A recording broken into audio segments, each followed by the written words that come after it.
Hello, hello. My name is Maria, and welcome back to my channel.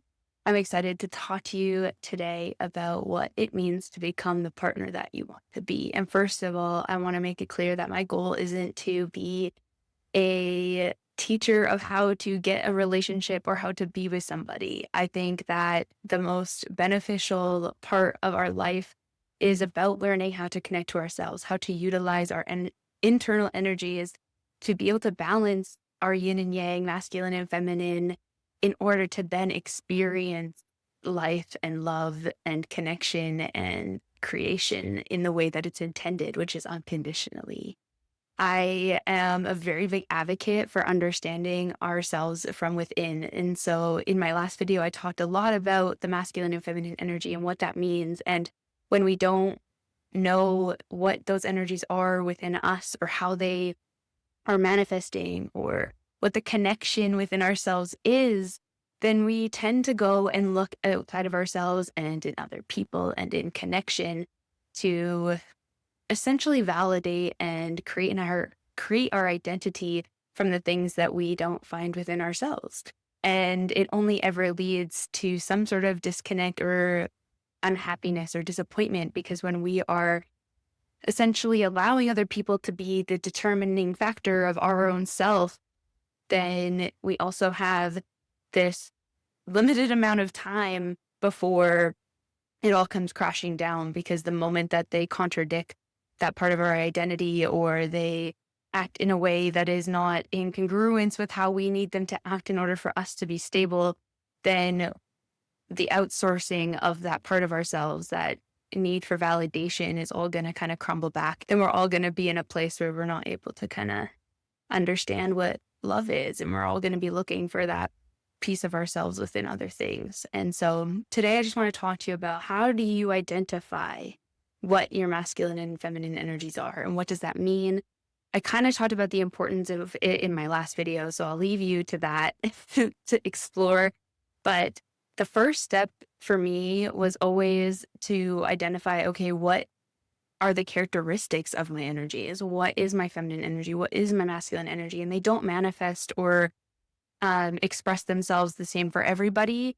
There's obviously like a baseline understanding of what masculine and feminine energies are. And in this community and in my videos, I'm not asking you to be in your feminine energy in order to attract someone else. We're actually kind of botching that idea. And I want us to focus on being able to really bring in our own sense of inner union, so that when people do come into our lives or opportunities or experiences, then they're not actually threats to our sense of self.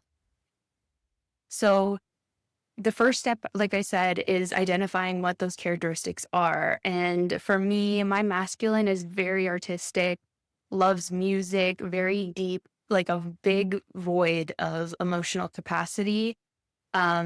He's very wise. He has a really strong, I'm using he. That's just how I'm going to describe it. But he's very wise. He has a really strong sense of knowing. He's very strong and stable and holds this sense of energetic groundedness, but also does so with such like grace and power and strength and vulnerability and just a depth of emotional capacity. And my feminine is a bit more fiery. She takes on a bit of a role of like free spirited, more kind of outgoing, who wants to be able to talk to people, get to know people, front facing. She's very ambitious, goal oriented, loves working. She is she carries a lot of anxiety. And so I find that a lot of my process has been, okay, how do they work together? And how do I really embody and bring in my masculine energy and really heal my relationship with my masculine energy so that my feminine can start feeling safe being herself? She has really strong boundaries. Well, she's had to learn that, to be fair. Integrating my masculine has been a really big part of boundaries, but she had a hard time really being able to speak them, because she found so much fear in letting go of the things that she found comfort in, because she wasn't sure if something was going to replace it. And so I've worked with her a lot to be able to be in a position where she can trust the wisdom of my masculine. She can trust the boundaries needed from my masculine and implement them so that she can see the results that he knows are possible. Um, what else? She's pretty witty, to be fair. She loves dancing. So there's a lot of aspects of the masculine and feminine that I hold really near and dear to my heart. And honestly, getting them to work together has not been easy. It's taken me 7 years, 6 years, 6, 7 years to really get to a place where they're finally understanding each other and where they actually are able to show up for each other. Because how it started was my feminine was growing really fast. She became very extroverted. She became very interested in self development and was really taking on the role of like spiritual understanding and wanting to learn about philosophy and patterns and all these things. And she was really thriving in that.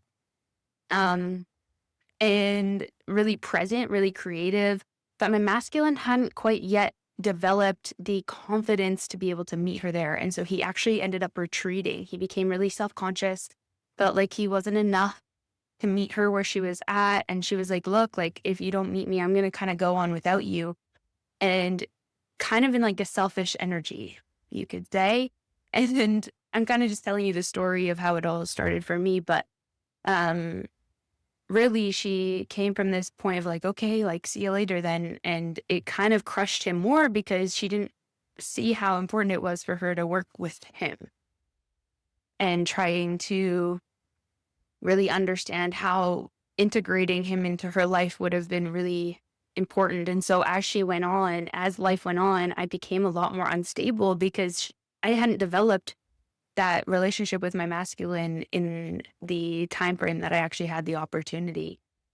And so he kind of took on a back seat and my feminine became very reliant on using him when she needed him.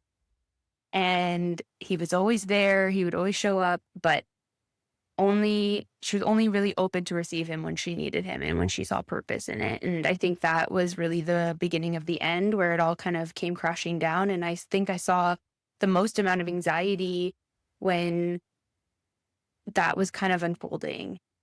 And how it manifested was I just didn't have any solid security or belief system. Like my inner world and my outer world were just so, almost, I don't know, gray comes to mind, but that's not really the word. I guess shaky. Nothing felt solid.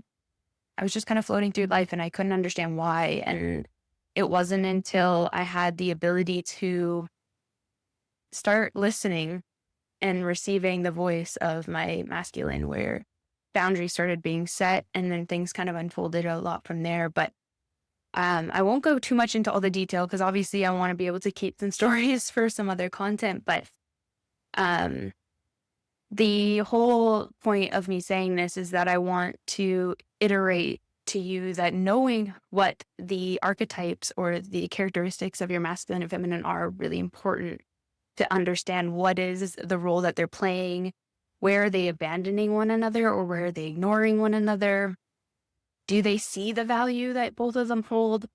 And when we can really understand this wholeness within ourselves, when we can really come into a place where we are able to work these energies together, the outcome is the most beautiful sense of presence. And it's not something that I feel like the goal isn't to be in it constantly. The goal is to understand what that feels like in safety so that your feminine can really surrender to that and feel safe in the moment and not have to have the mind constantly thinking about what's next or what's coming or what has happened in the past or trying to make sense of things that have occurred or patterns. Like we don't have to be in that state all the time. And so understanding those aspects of yourself are going to be really important, especially when it comes to building connection, because your relationships are going to be the biggest reflector to what parts of yourself you may actually want to bring more attention to, or you may be overgiving. And it can also tell you what energy that you use in order to relate to people. And that was something that I learned not that long ago, which I'll talk about in another video. But let me know what your characteristics of your masculine and feminine are below in the comments. And please leave a thumbs up and subscribe.